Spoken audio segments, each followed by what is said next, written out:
High সবাইকে, কেমন আছো? আশা করছি ভালো আছো। আর আমার নতুন একটি ব্লগে সবাইকে আবারও অনেক অনেক স্বাগত। এই ব্লগটা দেখে তোমরা কেউ এটা ভেবে বসো না যে আমাদের আলিপুরদুয়ারে এখন খুব সুন্দর বৃষ্টির ওয়েদার বা ঠান্ডা ঠান্ডা ওয়েদার। কারণ এই ব্লগটা আমি গত রবিবারে করেছিলাম, মানে রবিবারে সারাদিনের ব্লগ।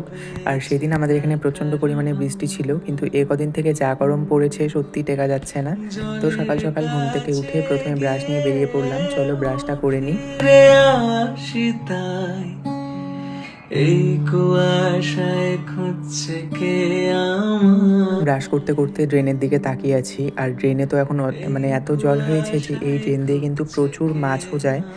আর এই তো দেখো, ঘরে আসতে আসতেই মা আজকে সুন্দর করে একদম চা বানিয়ে নিয়েছিল। আর আমি না এরকম শর্ট ঠট দিয়ে চা খেতে একটু বেশি পছন্দ করি। আমার মতো তোমরা কারা কারা এরকম চা খেতে পছন্দ করো অবশ্যই কিন্তু কমেন্ট করে জানিও।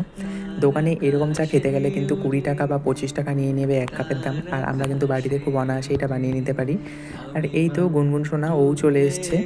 দেখো মানে ওর বৃষ্টির মধ্যেও ঘোরাঘুরি একদমই থামে না।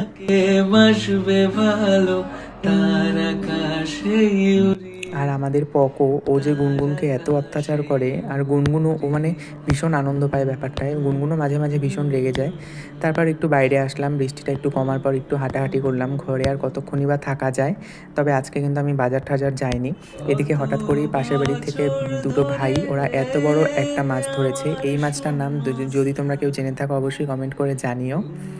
আর এই চলো এখন আমি পুজোটা দিয়ে নিই। স্নান দান হয়ে গেছে, আমার পুজো দেওয়াও কিন্তু কমপ্লিট। আর আজকে মানে একটু দেরি করেই পুজোটা দিয়েছিলাম, তার কারণ বৃষ্টি। ঘুম থেকে উঠতে প্রথমেই দেরি হয়ে গেছিলো।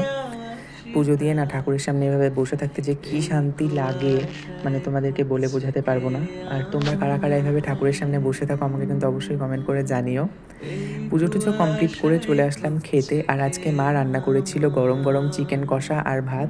সাথে অনেক ভাজাভুজি ছিল, সেগুলো নিইনি কারণ আজকে চিকেন কষা দিয়েই ভাতটা খাবো। খাওয়া দাওয়ার পর এখন একটা ঘুম দেবো। সুন্দর ওয়েদার, এত সুন্দর, আর না ঘুমালে তো মানে কোনোভাবেই চলবে না, মানে কোনো কিছুই মিস করা যাবে না জীবনে। সন্ধ্যাবেলা বানিয়েছিলাম গরম গরম লুচি আর তার সঙ্গে খেয়েছিলাম মাংস। তো ভিডিওটা এখানেই শেষ করছি। দেখা হবে অন্য কোনো সুন্দর ভিডিওতে। ততক্ষণের জন্য সকলে ভালো থেকো, সুস্থ থেকো, টাটা বাই।